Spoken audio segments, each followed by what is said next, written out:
युवा दिन आहे। दुसरा राष्ट्रीय युवा संसद महोत्सव हा साजरा होत आहे। पंतप्रधान नरेंद्र मोदी हे तिथे संबोधित करत आहेत। व्हिडिओ कॉन्फरन्सिंगद्वारे मोदी हे संवाद साधत आहेत। कि जिस जगह पे देश के वो महापुरुष बैठे थे, आज वहां आप बैठे हैं। देश को आपसे कितनी अपेक्षाएं हैं। मुझे विश्वास है ये अनुभव इस समय सेंट्रल हॉल में बैठे सभी युवा साथियों को भी हो रहा होगा।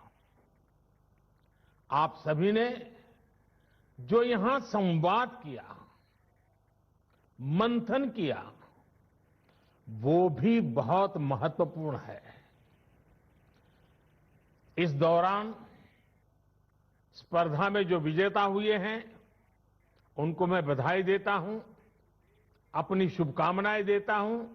और यहां जब मैं आपको सुन रहा था तो मुझे विचार आया और इसलिए मैंने मनोमन तय किया है कि आपके जो भाषण है उसको मैं आज मेरे ट्विटर हैंडल पर से ट्वीट करूंगा।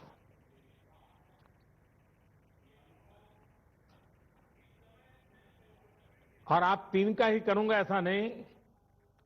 अगर रिकॉर्डेड मटेरियल अवेलेबल होगा तो मैं जो कल फाइनल पैनल में थे उनके लिए भी उनके भाषण को ट्वीट करूंगा, ताकि देश को पता चले कि संसद के परिषद में, इस परिसर में हमारा भावी भारत कैसे आकार ले रहा है।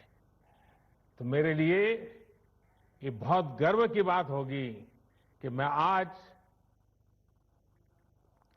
आपके भाषण को ट्वीट करूंगा।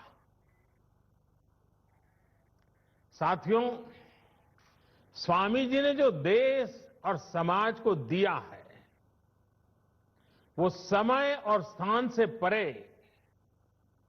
हर पीढ़ी को प्रेरित करने वाला है, रास्ता दिखाने वाला है। आप देखते होंगे कि भारत का शायद ही ऐसा कोई गांव हो, कोई शहर हो, कोई व्यक्ति हो जो स्वामी जी से खुद को जुड़ा महसूस न करता हो, उससे प्रेरित न होता हो। स्वामी जी की प्रेरणा ने आजादी की लड़ाई को भी नई ऊर्जा दी थी। गुलामी के लंबे कालखंड ने भारत को हजारों वर्षों की अपनी ताकत और ताकत के एहसास से दूर कर दिया था।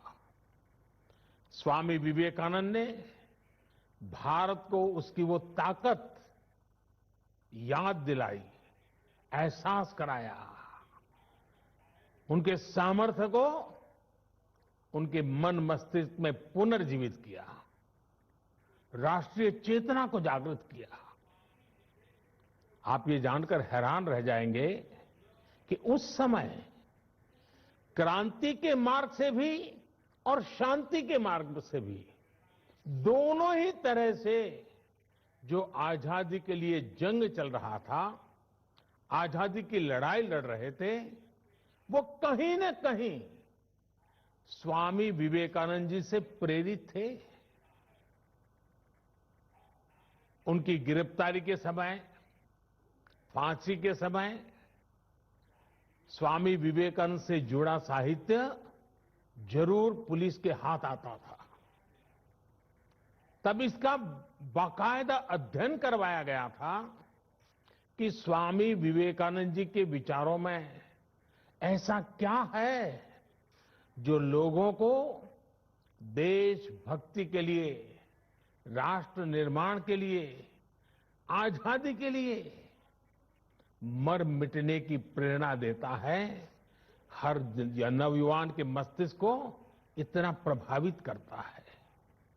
समय गुजरता गया, देश आजाद हो गया, लेकिन हम आज भी देखते हैं स्वामी जी हमारे बीच ही होते हैं, प्रतिपल हमें प्रेरणा देते हैं। उनका प्रभाव हमारी चिंतन धारा में कहीं न कहीं नजर आता है।